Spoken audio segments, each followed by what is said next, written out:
नमस्कार. अखंड दिवा विझला तर काय करावे?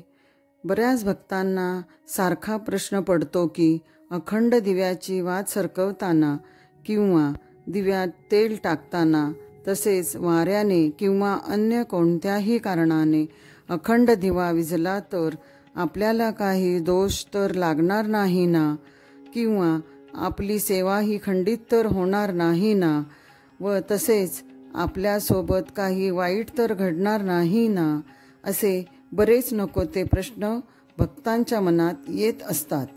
जे तुम्हालाही पडले, तुमच्या दिव्याची अखंड वात मध्येच खंडित झाली, म्हणजेच दिवा विझला किंवा तेल टाकताना किंवा अन्य कोणत्याही कारणाने विझला तर काय करावे की ज्याने कोणतेही दोष लागणार नाहीत?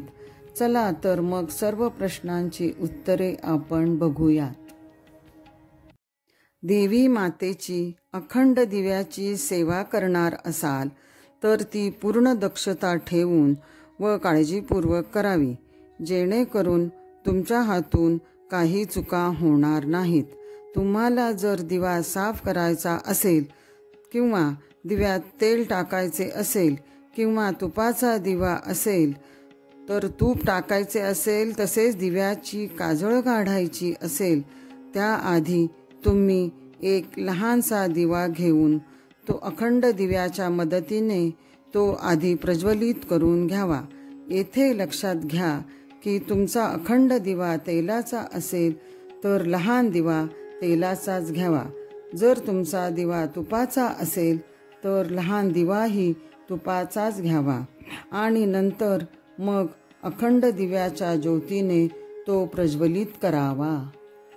त्यानंतर हळद, कुंकू, अक्षता घेऊन या लहान दिव्याची पूजा करून घ्यावी व अशी प्रार्थना करावी की या दुसऱ्या दिव्याला प्रतिनिधीच्या रूपाने प्रज्वलित करीत आहे.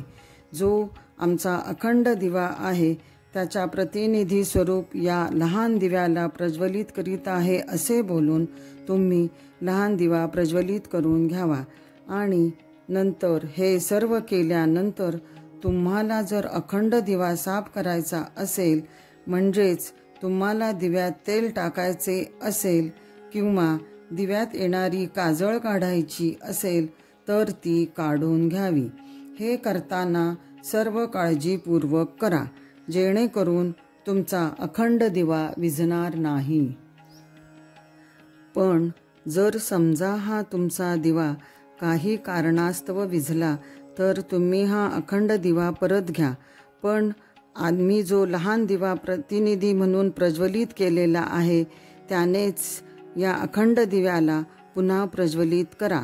असे केल्याने तुम्हाला कोणतेही दोष लागणार नाहीत.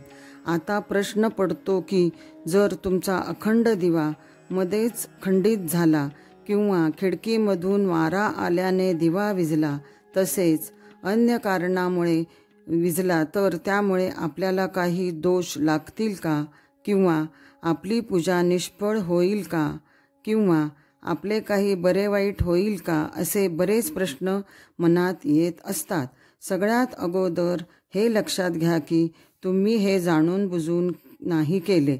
हे तुमच्याकडून नजर चुकीने झाले आहे. यामुळे हा क्षमायोग्य अपराध आहे. परंतु तरी जर तुमच्या मनात कसली भीती असेल किंवा तुम्हाला प्रायश्चित्त करायचे असेल तर तुम्ही देवी मातेच्या समोर बसून 108 वेळा नवारण मंत्र म्हणायचा व नंतर मनात कुठलीही शंका न घेता देवी मातेकडून क्षमा मागून घ्यावी. व्हिडिओ आवडला असेल तर सबस्क्राईब करा.